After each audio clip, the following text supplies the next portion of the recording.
Hello, good evening viewers. आप सभी का स्वागत है मेरे YouTube channel the Indian Weller में। और मैं हूं हिमांशु निर्बाण और आज हमें ज्वाइन कर रहे हैं बहुत ही विशिष्ट मेहमान जो कि भारतीय सेना के पूर्व डीजीएमओ रहे हैं। इनका नाम है lieutenant general retired Vinod Bhatia sir. Vinod sir ने इंडियन आर्मी 1976 में ज्वाइन करी थी और इनकी फर्स्ट यूनिट थी पैराशूट रेजिमेंट। और उसके बाद ये 40 साल तक इन्होंने भारतीय सेना में सर्व किया है और ये एज अ डीजीएमओ 2014 में रिटायर हुए। सर के नाम बहुत सारी विशिष्ट उपलब्धियां दर्ज हैं, जिसमें इन्होंने उत्तराखंड के जो बाढ़ आई थी उस समय भी 2013 के समय काफी महत्वपूर्ण भूमिका निभाई थी, जिसमें इन्होंने उत्तराखंड में अपने निर्देशन के अंदर भारतीय जवानों की सहायता से कुल मिला के 35,000 लोगों को सुरक्षित स्थानों पर पहुंचाया था। और इन्हीं के निर्देशन में भारतीय सेना ने एलएसी, जो कि चाइना से लगती हुई बॉर्डर हम लाइन ऑफ एक्चुअल कंट्रोल के नाम से जानते हैं, और एलओसी यानी जो पाकिस्तान से लगती हुई 704 किलोमीटर लंबी सीमा है जम्मू और कश्मीर के अंदर, उस पर भी इन्होंने एक शांति की स्थापना करी थी। और जो सीज फायर का जो एक नियम है, ये इन्हीं के निर्देशन के अंदर सही ढंग से पूर्णतया फॉलो किया गया था। और इसके अलावा काफ़ी सारे ऑपरेशंस में विनोद सर ने अपनी सेवाएं दी हैं, जिसमें मुख्य रूप से ऑपरेशन रक्षक, ऑपरेशन राइन विजय, ऑपरेशन राइनो, ऑपरेशन हिफाजत, ऑपरेशन ऑर्चिड, ऑपरेशन फाल्कन और ऑपरेशन ऑल क्लियर। इसके अलावा मालदीव के अंदर जो ऑपरेशन कैक्टस चलाया गया था भारतीय सेना द्वारा, जिसमें वहाँ की सरकार को विस्थापित करने के लिए जो श्रीलंका से आए हुए विद्रोही दल थे उनका भी सफाया करने में महत्वपूर्ण भूमिका अदा करी थी विनोद भाटिया सर ने। तो सर, आपका बहुत बहुत स्वागत है सर हमारे शो में। Thank you, Himanshu. Thank you, Indian Whaler. Jai Hind, all viewers. Jai Hind. जी, तो सर आज का सर हमारा सर ये शो रहेगा इंडिया पाकिस्तान के सर जो सीज फायर एग्रीमेंट अभी सर हाल के दिनों में हुआ है संपन्न, और जो भारत और चाइना के जो दरमियान सर अभी जो एक डिसंगेजमेंट हुआ है पेंगोंग सो। और इसके अलावा आप क्या मानते हैं कि जो सर इंडिया चाइना की जो पॉलिसीज हैं, क्या इंडिया चाइना की जो दोस्ती है, क्या ये अभी आगे ऐसे ही के ऐसे कैरी ऑन होगी जैसे गलवान घाटी की घटना झड़प से पहले हुआ करती थी? तो दर्शकों, मैं आपको बताना चाहूँगा कि साल 2014 में रिटायरमेंट के बाद विनोद भाटिया सर काफ़ी सारे डिफेंस थिंक टैंक के साथ जुड़े हुए हैं और इनका अपना एक खुद का थिंक टैंक है, जिससे हम defence joint joint warfare joint land warfare studies के नाम से हम जानते हैं। और उसके सर ये डायरेक्टर हैं और उसमें काफ़ी सारे जो रिटायर्ड हमारे लेफ्टिनेंट जनरल, जनरल्स और मेजर जनरल्स हैं वो एज अ मेंबर हैं। और ये जो भारत की सुरक्षा है उसके ऊपर अपनी मुख्य भूमिका पे निभाते हुए रिटायरमेंट के बाद भी अपने पूरे अपने प्लान्स वगैरह बताते हैं और उनको रक्षा करने का तरीका समझाते हैं। इसके अलावा सर काफ़ी सारे न्यूज़ पोर्टल्स के लिए अपने आर्टिकल्स लिखते हैं और ये काफ़ी सारे न्यूज़ चैनल्स और यूट्यूब चैनल्स पे आप इन्हें as a defence analyst Bharat की तरफ से भारत का प्रतिनिधित्व करते हुए देख सकते हैं। और ये हमारा सौभाग्य है कि आज हमें ये ज्वाइन कर रहे हैं। तो सर मेरा सर आपसे सर पहला सवाल ये है कि सर थोड़ा सा हमारे हमारे दर्शकों को सर ये बताएं कि जो सीज फायर एग्रीमेंट है भारत और पाकिस्तान के बीच में, सर ये 2003 में स्थापित कैसे हुआ और इसकी क्या क्या विशेषताएं थी? हिमांशु, पहली बात तो ये सीजफायर एग्रीमेंट नहीं है, ये एग्रीड अपॉन सीजफायर है। ये कोई रिटन एग्रीमेंट नहीं है, ये लीगैलिटी नहीं है इसकी, ये लीगल डॉक्यूमेंट नहीं है। और 23-24 नवंबर को 2003 में डीजीएमओ के बीच में बात हुई थी, जो पाकिस्तान डीजीएमओ ने अपने डीजीएमओ को बोला कि हम आज रात से जो है ईद था, उस दिन ईद का शाम था, कि आज रात से हम सीज फायर जो है उसको मेंटेन करेंगे। और उस दिन से ये सीज फायर लागू हो गया था। लेकिन ये एग्रीमेंट नहीं है, एग्रीड अपॉन सीज फायर है। तो थोड़ा सा फर्क होता है, क्योंकि इसमें लीगल बाइंडिंग नहीं होती किसी की भी। तो ये सीज फायर जो है अच्छी बात है, हमारे लिए तो बहुत अच्छा है ये, क्योंकि पाकिस्तान जो है अधिकतर सीज फायर वायलेशन जो है वो इनिशिएट करता है। और वो इनिशिएट इसलिए करता है क्योंकि उसको जो टेररिस्ट को है इन्फिल्ट्रेट करना पड़ता है लाइन ऑफ कंट्रोल से हमारी तरफ। तो जम्मू एंड कश्मीर में, खासतौर से कश्मीर वैली में और साउथ ऑफ पंजाब में, उसको जो है वॉयलेंस लेवल्स को एक दर्जे पर रखना पड़ता है। वो समझता है कि 250-300 से अगर बीच में टेररिस्ट रहेंगे कश्मीर में, तो कश्मीर जो है बॉइल पे रहेगा हमेशा। ये एक प्रॉक्सी वॉर है जो पाकिस्तान ने इंडिया के खिलाफ पिछले 30 साल से ज्यादा से चला रखी है। और अभी काफी बदलाव आया है इसमें। तो सीज फायर के बाद, और उस टाइम हमारी 2003 और 2004 में जनरल विज हमारे चीफ थे, उन्होंने एक फेंस वहां पर एलसी फेंस जो कहते हैं वो कंस्ट्रक्ट करी थी। और उससे उनको काफी मुश्किल हो गया था अपने टेररिस्ट को इस तरफ इन्फिल्ट्रेट करवाना। जी। तो फिर से सीज फायर चली थी, 3-4 साल अच्छी चली थी, 2007 तक, सितंबर तक अच्छी चली। सितंबर में फिर वॉल्यूशन शुरू हो गई, वो 2007-8 में हुई, फिर 2012-13 में बहुत ज्यादा हो गई। तो 2013 में डीजीएमओ के बीच में बातचीत हुई थी और जाके मिले थे, मैं तब डीजीएमओ था, जी सर। पाकिस्तान ने मुझे बुलाया था, मैं वहां गया, और उसके बाद फिर 6-7 महीने तक ये सीज फायर जो है कायम रही। और अभी जो 2015-16 में सीज फायर बढ़ती रही, और 2020 में जो है सीज फायर ने एक हद से क्रॉस कर दी। पाकिस्तान ने 5100 से ऊपर सीज फायर जो है वॉल्यूशंस करी हैं, और इंडिया को ब्लेम करता है वॉल्यूशंस के लिए, लेकिन ऐसा नहीं है कि वॉल्यूशंस जो है हमेशा इन्फिल्ट्रेशन से इसका डायरेक्ट रिलेशन है, डायरेक्ट कोरिलेशन है। अगर देखें तो कभी भी ईस्ट और रोजिला में, जो कि एरिया है मशकोका, द्रास का, कारगिल का, वहां सीज फायर वॉल्यूशन नहीं होती है। जी। और अभी बहुत अच्छी बात है, एक पॉजिटिव साइन है ये, क्योंकि इंडिया पाकिस्तान रिलेशंस जो हैं वो हमेशा जो है एलसी से शुरू होते हैं, और टेररिज्म की मेन मुद्दा हमारा रहता है उनके साथ हमेशा। तो अगर वो टेररिज्म रोकते हैं और एलसी पे शांति रहती है, तो रिलेटिव पीस हमको चाहिए, हमारे लिए भी अच्छा है और पाकिस्तान भी अच्छा है। ये एक टैक्टिकल इनिशिएटिव है पाकिस्तान की तरफ से, और एक स्ट्रेटेजिक इंपेरेटिव भी है। तो अभी सीज फायर देखते हैं कब तक चलेगा। मेरे हिसाब से ये चलना चाहिए, क्योंकि दोनों देश अभी जो है चाहते हैं कि सीज फायर जो है वो वहां पर सस्टेन रहे। जी। तो सर आपने जैसे बताया कि सर जो एक सीज फायर है इसका एग्रीमेंट जो साइन, सॉरी एग्रीमेंट नहीं था, केवल एक मौखिक रूप से एक आपसी समझौते के हिसाब से था। तो सर क्या आप क्या मानते हैं सर, जो पाकिस्तान हर वक्त की सीज फायर का वायलेशन करता है और टेररिस्ट को अंदर घुसाता है, तो सर क्या उनकी तरफ एक नुकसान की स्थिति हमेशा बनी रहती है भारत की सेना का जब करारा जवाब जाता है? वहां पर एलसी है हमारे पास, जो 7,742 किलोमीटर की, वहां पर हमारी काउंटर इन्फिल्ट्रेशन ग्रिड है हमारी। तो बहुत ही हमने उसको स्ट्रेंथन कर रखा है, खासतौर से 5 अगस्त 2019 के बाद, जब हमने जो प्रोविजंस थे 370 के और 30 ए की, हमने उसको सस्पेंड किया था कश्मीर में। तो हमको पता था कि पाकिस्तान कुछ ना कुछ करने की कोशिश करेगा, वो नहीं कर पाया। तो एक उसको हमने स्ट्रेंथन कर दिया था और इन्फिल्ट्रेशन की कॉस्ट बढ़ा दी, और साथ में हमने सीज फायर वॉल्यूशन की कॉस्ट पाकिस्तान ने बहुत ज्यादा बढ़ा दी, क्योंकि हमारी रिटेलिएशन थी बहुत इफेक्टिव होती थी, इमीडिएट होती थी, उससे पाकिस्तान में कॉस्ट बढ़ गई है।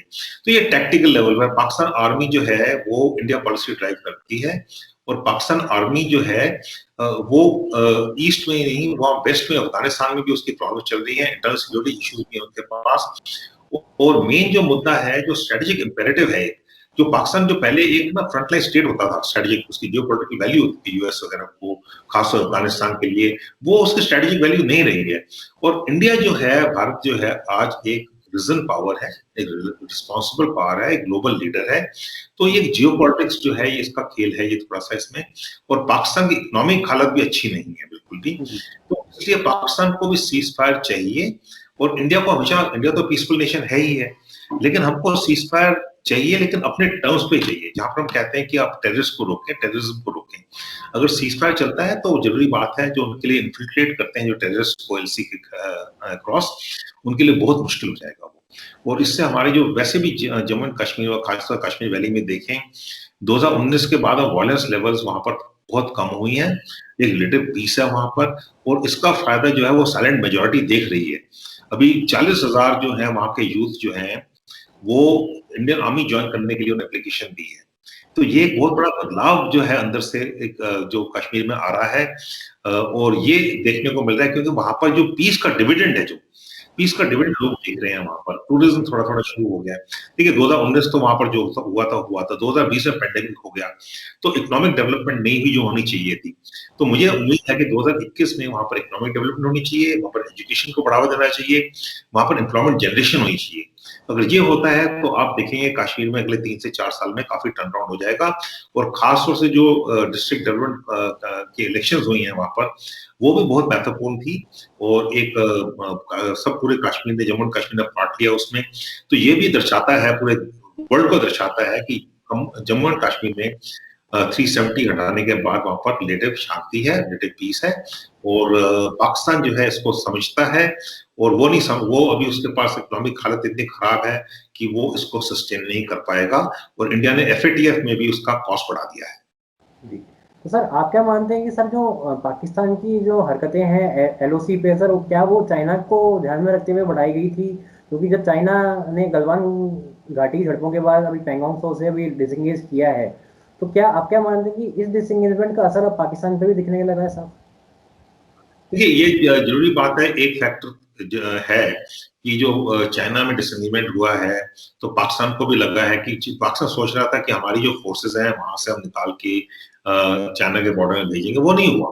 हमने जो हमारी जो वेस्टर्न बॉर्डर पे डिप्लॉयमेंट है, हमने उसको उतना ही हमने तेज रखा जितना पहले रखते थे, और साथ में हमने एलएसी को भी ठीक तरह से संभाला।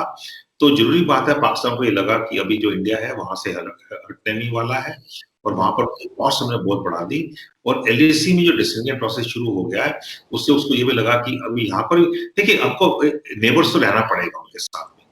और पाकिस्तान समझना चाहिए कि इंडिया बहुत बड़ा देश है, और वो ये प्रॉक्सी वॉर उसको रोकनी पड़ेगी, तभी जाके आगे बात बढ़ेगी। तो जहां तक एलसी का सवाल है, हर एक चीज एलसी से शुरू होती है, टैक्टिकल लेवल पे शुरू होती है, जहां पर फायरिंग होती है। अगर वहां पर शांति रहेगी तो आगे हमारी बातचीत बढ़ सकती है, और ये बातचीत होनी चाहिए हमारे बीच में, और हमें एक सोल्यूशन ढूंढना चाहिए इसके लिए। और पाकिस्तान को टेररिज्म खत्म करनी चाहिए। हमारे जब तक टेररिज्म करते रहेगी, हम आगे नहीं बढ़ सकते। और हमेशा जिस पॉलिटिकल लेवल पे लीडर ने चाहा है आगे बढ़े, चाहे हमारे प्राइम मिनिस्टर वाजपेयी थे, 99 फरवरी में बस लेके गए थे, तो उससे कारगिल हो गया। उसके बाद अगर आप देखें, जब प्राइम मिनिस्टर मोदी आए, उन्होंने नवाज शरीफ को यहाँ बुलाया था। उसके बाद उफा में मिले तो गुरदासपुर हो गया। जब वो लाहौर गए तो फिर पठानकोट हो गए एक हफ्ते के अंदर अंदर। तो पाकिस्तान के बीच में ऐसे एलिमेंट्स जो नहीं चाहते कि ये शांति बनी रहे, लेकिन पाकिस्तान आर्मी ने अभी सोचा है, और ये जनरल वहां के जो चीफ है जनरल बाजवा, उन्होंने बोला है कि हमें शांति रखनी चाहिए। तो हो सकता है, अभी मुझे लगता है, उम्मीद है कि एलसी पे शांति बनी रहेगी, और बात आगे भी जो हमारे कंसर्न्स हैं वो भी एड्रेस हो। जी, तो सर आपने जैसे बताया कि वहाँ पे कुछ एलिमेंट्स हैं पाकिस्तान में जो शांति स्थापना होना नहीं देना चाहते भारत में, तो सर आप क्या मानते हैं कि अभी जो एक अल बदर आतंकी संगठन के जो चीफ को मारा गया है कश्मीर में, और उसका महिमा मंडन शुरू हो गया पाकिस्तान में अपनी अलग तरीके से, और अभी 3 दिन पहले भी एक कार बॉम्बिंग को डिफ्यूज किया गया था जिसमें 3 आतंकवादियों को पकड़ा गया आईडी से भरी हुई गाड़ी के साथ में, तो आप इसको क्या मानते हैं, क्या ये डिरेल करना चाहते हैं शांति स्थापना को वहाँ के आतंकवादी संगठन पाकिस्तान में बसते हैं? हिमांशु, आप बिल्कुल ठीक बोल रहे हैं। जो डीप स्टेट है पाकिस्तान में, वो नहीं चाहते कि आगे शांतिपूर्वक बात हो।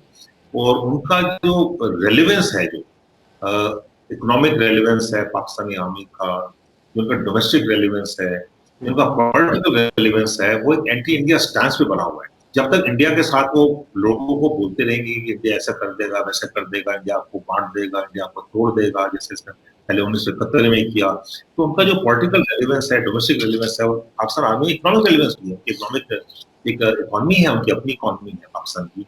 वही फाउंडेशन है, टाइम फाउंडेशन है। तो ये एक एंटी इंडिया स्टांस पे बना हुआ है। तो जरूरी बात है, वहां पर एक कुछ एलिमेंट्स ऐसे हैं, डिस्पेंसेशन की ऐसी है, जो नहीं चाहते कि आगे शांति बनी रहे। लेकिन मेरे ख्याल से अभी धीरे धीरे उनको समझ आ रहा है कि खासतौर से जब उड़ी के बाद हमने सर्जिकल स्ट्राइक्स करी, या पुलवामा के बाद हमने प्रिसिशन एयर स्ट्राइक्स करी, जब top training terrorist training camp Balakot जिसको हम कहते हैं, तो उनको समझ आ रहा है कि जो हमारी जो लक्ष्मण रेखा है, जो हमारी डेडलाइंस है, वो पाकिस्तान क्रॉस नहीं कर सकता। क्योंकि अगर वो क्रॉस करेगा तो उसको उसी कीमत चुकानी पड़ेगी। आगे पहले वो क्या करता था, टेररिज्म करता था, खुलता में न्यूक्लियर नेशन, मेरा न्यूक्लियर वेपन्स है। तो ये न्यूक्लियर रिटॉरिक है, जो न्यूक्लियर मिथ है, हमने उसको वो तोड़ दिया है अभी। तो ये जरूरी बात है कि पाकिस्तान को ये समझना चाहिए कि अगर शांतिपूर्वक बात करना चाहता है तो टेररिज्म को रोके और हमसे बात। जी, तो सर मेरा सर आपसे कुछ सवाल है सर डीजीएमओ लेवल को लेके कि सर आपके जब हॉटलाइन पे सर जब टॉक्स होती हैं डीजीएमओ अदर काउंटर पार्ट में, या तो आप चाइना के डीजीएमओ से बात करें या पाकिस्तान की बात करें, तो सर ये जो टॉक्स वगैरह होती है, तो सर ये इसका एक प्रोसीजर कैसे होता है सर, थोड़ा उसके बारे में हमें बताएं। देखिए, एक हॉटलाइन है हमारे बीच में, और रेगुलर टॉक होती है। शेड्यूल, एक तो शेड्यूल टॉक होती है जो हर हफ्ते होती है, और एक अनशेड्यूल टॉक होती है। अगर मैं बात करना चाहता हूँ पाकिस्तान डीजीएमओ से, तो मैं उसको बताता हूँ मैं इतने बजे आपसे बात करूंगा, तो इतने बजे वो हॉटलाइन पे अवेलेबल हो जाता है। वैसे अगर वो मेरे से बात करना चाहता है, जैसे डीजीएमओ यहाँ के हमारे इंडियन आर्मी के डीजीएमओ से बात करना चाहता है, तो वो भी मैसेज दे देता है कि मैं इतने बजे करूंगा, तो उसी टाइम आधा घंटा, 15 मिनट, 10 मिनट, 1 घंटा, डिपेंडिंग ऑन द जो सिचुएशन है या कंटेक्स्ट है या एजेंसी है, उसमें बात कर लेते हैं। ऐसे कोई उसमें कोई बड़ी बात नहीं है। और एक बहुत कॉर्डियल सी बात होती है। ये दोनों प्रोफेशनल्स हैं, वो भी प्रोफेशनल है, आर्मी है, प्रोफेशनल आर्मी है, तो बड़ी कॉर्डियल बात होती है, कंस्ट्रक्टिव बात होती है, और बहुत सारे मसले इसमें हल हो जाते हैं जो लोगों को नहीं पता लगते हैं। काफी सारे मसले हो जाते हैं मिलिट्री लेवल पे, क्योंकि मिलिट्री बिल्कुल हम जैसे कहता shooting from the shooting from the hip, तो सीधी बात करते हैं उनसे, हम अपना अपना व्यू पॉइंट रखते हैं, वो अपना व्यू पॉइंट रखते हैं, फिर उसको मसले को हल कर देते हैं। और काफी सारे ऐसे सिचुएशन हैं जहां पर डीजीएमओ में बातचीत करने से जो मसले हल हो गए हैं, चाहे वो छोटे मसले हों, इन्वर्टर क्रॉसिंग हो, या हमारे कुछ लोग उधर चले जाते हैं या उनके कुछ लोग इधर आ जाते हैं, या सीज फायर के मसले हों, तो ये काफी एक चैनल जो हमेशा खुला रहा है, और ये बड़ा अच्छा चैनल है जो सक्सेसफुल रहा है, जो इंडिया पाकिस्तान के बीच में जो टेम्परेचर्स हैं उसको कूल करने में। जी, तो सर जो एलओसी पे सर जो सर घटनाएं होती हैं जिसमें जनरली या बिहेडिंग्स होती हैं सोल्जर्स की, या फिर आतंकवादियों की जो लाशें वहाँ पड़ी रहती हैं एलओसी पे, जब उनको उठाया नहीं जाता, तो सर इसके रिगार्डिंग में ये कुछ बातें होती हैं जनरली, या कुछ गर्मजोशी की बातें जिसमें कोई गर्मा गर्मी आज तक ऐसा हुआ है कभी पाकिस्तान के साथ में आप? देखिए, गर्मा गर्मी ऐसे नहीं होती जैसा समझते कोई, मतलब जैसे मैंने बोला प्रोफेशनल आर्मी है, हमारे हॉटलाइंस भी रीजनल लेवल हॉटलाइन है और लोकल लेवल हॉटलाइन कमांडर्स के बीच में, और फ्लैग भी होती है वहां पर बॉर्डर्स पे। वहां पर जगंदाबाद बॉर्डर है, यूपी में है, तो वहां पर फ्लैग मीटिंग होती है कमांडर्स के बीच में। जैसे आप अभी सोचते हैं जैसे 4 क्वाड्रिल रीजन लेवल टॉक्स होती है ना, फ्लैग मीटिंग वैसे भी होती है, तो उसमें हम ये हल कर लेते हैं। अगर किसी की लाश पड़ी है तो उनको बोलते तुम उठा के ले जाओ, फायरिंग नहीं करेंगे। तो एक केस वो भी सोल्जर्स हैं, तो ऐसी बात नहीं है कि हम उनके उनके धोखा करेंगे। और अधिकतर वो भी मैंने देखा है जब वो अपना वर्ड दे देते हैं कि ये रहेगा तो वो मानते हैं उस बात को। लेकिन लोकल डायनामिक्स भी बीच बीच में होती हैं जहां पर कई लोग हैं जो बात नहीं मानते हैं। तो जैसे कि आपने बोला सीज फायर होगी तो सीज फायर वायलेशन आती है, खासतौर से जो पाकिस्तानी मुजाहिद बटालियंस हैं जो एलसी पर है, उनका थोड़ा सा डिसिप्लिन जरा कमजोर है। जो उनकी आर्मी की बटालियन है वो थोड़ा उनका डिसिप्लिन ज्यादा अच्छा है, लेकिन उनको ये भी पता है कि अगर वो कुछ गलत करेंगे तो हम जो है उनका जवाब जो देते हैं, रिटेलिएशन जो करते हैं, हम अभी काफी उसको अच्छी तरह उनको पनिश करते हैं।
तो उनकी कॉस्ट काफी उससे बढ़ गई है, इसलिए वो चाहते हैं कि टैक्टिकल लेवल पे ये इनिशिएटिव है कि सीज फायर। जी, तो सर मेरा सर आपसे सर अब चाइना से रिलेटेड कुछ क्वेश्चंस हैं सर। चाइना और इंडिया के सर अभी जो एक डिसएंगेजमेंट चल रहा है, और एक अभी हाल में एक यूएस कमांडर हैं एशिया पैसिफिक रीजन के, इंडो पैसिफिक रीजन के, उन्होंने अभी कहा था कि सैटेलाइट इमेजेस उनको ये पता लगा है कि चाइना ने अभी अपनी फोर्सेस को एलएसी पे कुछ एक एरियाज में अभी भी हटाया नहीं है, और वो भी अभी भी इन पे जमे हुए हैं। तो सर इसके बारे में आपका क्या मानना है सर? देखिए, जो लाइन ऑफ एक्चुअल कंट्रोल है इंडिया चाइना के बीच में, वो हमारा बॉर्डर जो 3088 किलोमीटर का बॉर्डर है, और जो एलएसी है वो डिफाइंड नहीं है। एलसी जो है पाकिस्तान में डिफाइंड है, जो एलएसी वो डिफाइंड है, लाइन ऑफ परसेप्शन है। हमारी एक परसेप्शन है, चाइना की एक परसेप्शन। हम अपनी परसेप्शन तक जाते हैं, वो अपनी परसेप्शन तक आते हैं। जो बीच का जो इलाका है वो एक ग्रे एरिया है, वो कहते हैं हमारा है, हम कहते हैं हमारा है। तो वहां पर पेट्रोल्स मिलते हैं, और लगभग जो एलएसी की ट्रांसलेशन होती है चाइना की तरफ से, लगभग 400-450 साल की हो जाती है, 450 से ऊपर, मतलब एक से ज्यादा हर रोज होती है। तो नहीं, अभी क्या हुआ 2020 में जो बदली हुआ है, जो स्टैंड ऑफ पहले भी हुआ है, यहाँ पर उन्होंने स्टेटस को चेंज किया है। 2013 में अप्रैल में जब उन्होंने डेक्सा में गया तब मैं डीजीएमओ था, और 21 दिन चला था ये केस ऑफ स्टैंड ऑफ, वहां पर उसके वापस गए थे वो। उसके बाद चुमर में हुआ जब प्रेसिडेंट शी जब अहमदाबाद विजिट कर रहे थे, डोकलम में हुआ है, और अभी आप देखिए उन्होंने 4-5 जगह किया है, डेक्सन में है, हॉस्टन में है, डोगरा में है, पेंगोंगसो में है, साउथ ऑफ पेंगोंगसो में है, चक में है। तो ये जो है ये अलग है, ये इंटेंसिटी में ज्यादा है, स्कोप में ज्यादा है, और इनका जो डेप्थ है वो ज्यादा है। तो ये जो एलएसी पर अभी डिसएंगेजमेंट हुआ है, ये लगभग 9-10 महीने के बाद डिसएंगेजमेंट प्रोसेस शुरू हुआ है, क्योंकि हमने उनसे इक्वल टर्म पे बात करी है। हमने कैलाश हमने ऑक्युपाई कर ली है, तो हमने कैलाश जो ऑक्युपाई करी, उसके बाद उससे नेगोशिएशन हमारी आसान हो गई है, हम इक्वल टर्म्स में नेगोशिएट कर रहे थे। तो उन्होंने पेंगोंगसो यहाँ पर फ्रिक्शन पॉइंट सबसे ज्यादा था, जो बहुत सेंसिटिव था, तो जहाँ पर एक दूसरे के टैंक्स एक साथ थे, बाकी इन्फेंट्री कॉम्बैट व्हीकल्स थी, हमारे जवान थे, तो वो जो फ्रिक्शन पॉइंट था उसको डिसएंगेजमेंट कर दिया। कि गलवान एक बहुत ही सैड सा हादसा था, पहले 45 साल में आज तक वहां पर फायरिंग नहीं हुई, ऐसा कुछ नहीं हुआ, उसके बाद हुआ ये। लेकिन डिसएंगेजमेंट प्रोसेस जो है वो शुरू हो चुका है, और 10th लेवल टॉक्स भी हो गई हैं, और मेरे असेसमेंट में कि ये डिसएंगेजमेंट प्रोसेस जो है जारी रहेगा, और बाकी जगह से डिसएंगेजमेंट है, जो जो इंडो पैसिफिक कमांडर ने जो सेटेलाइट इमेजरी के बारे में बोला है, डिसएंगेजमेंट हुआ है, डिडक्शन नहीं हुआ है। पहले डिसएंगेजमेंट होगा, फिर डीएस्केलेशन होगा, फिर डिडक्शन होगा। और हमारा भी जो है, अगर चाइना वहां पर है तो हम भी इक्वल मेजर में प्रोपोर्शनल डिप्लॉयमेंट हमारा भी है, इक्विटेबल डिप्लॉयमेंट है, जिसको हम कहते हैं ब्रेड डिप्लॉयमेंट, वो हमारा भी है। हमारा रेजिलेंट है, हम हमारा रिजॉल्व है, हम डटे हुए हैं वहां पर, तो इसमें घबराने की कोई बात नहीं है। बिल्कुल भी हमारी जो फौज है बिल्कुल हाई एल्टीट्यूड में बैटल हार्डेंड है, हमारे बहुत एक्सपीरियंस है, जो उसके पास नहीं है, और हम वहां पर रह सकते हैं, ऐसी कोई बड़ी बात नहीं है। हमें नहीं रहना वो अलग बात, अच्छी बात है, अगर हम वहां नहीं रहे, फ्रिक्शन ना हो, लेकिन जरूरत पड़ने पर वहां डटे रहेंगे, वैसे कोई वो नहीं है। और मेरे हिसाब से टाइम लगेगा इसको, और टाइम में कोई कमी वो नहीं है, ये वो लंबा प्रोसेस है, लेकिन प्रोसेस शुरू हो गया है, और ये बहुत बड़ा है। तो सर अभी आपका क्या मानना है कि सर अभी जो चाइना के जो जितने भी न्यूज़ पोर्टल्स हैं जो ऑनलाइन हैं, या तो आप जिन्हें देखें ग्लोबल टाइम्स है या फिर सीजीटीएन न्यूज़ है, इसमें सर कई बार भारत से दोस्ती का हाथ बढ़ाने के लिए भी चाइना अपने अपने लेख पत्र जारी कर चुका है गवर्नमेंट की तरफ से भी, और उसके जो स्पोक्स पर्सन है वो भी काफ़ी बार ये बोल चुके हैं कि भारत से हमारे को दोस्ती करनी चाहिए, हमारे को पुराने मतभेद भुला देना चाहिए। लेकिन सर कई बार ये देखा गया है कि जैसे आज एससीओ और ब्रिक्स के सम्मेलन से भारत को हटाने की एक चाइना ने एक पहल करी है। तो आप इस चीज़ को क्या मानते हैं कि चाइना एक तरफ से दोस्ती का हाथ बढ़ाता है, दूसरी तरफ से वो हमेशा भारत को रोकने की कोशिश करता है, तो क्या सर ये भारत और चाइना चीन के संबंध जो एक पुराने सालों में जब एक दोस्ती की चरम सीमा पर थे, तो क्या वहाँ पे ये पहुँच पाएंगे? आपका इस पर क्या मत?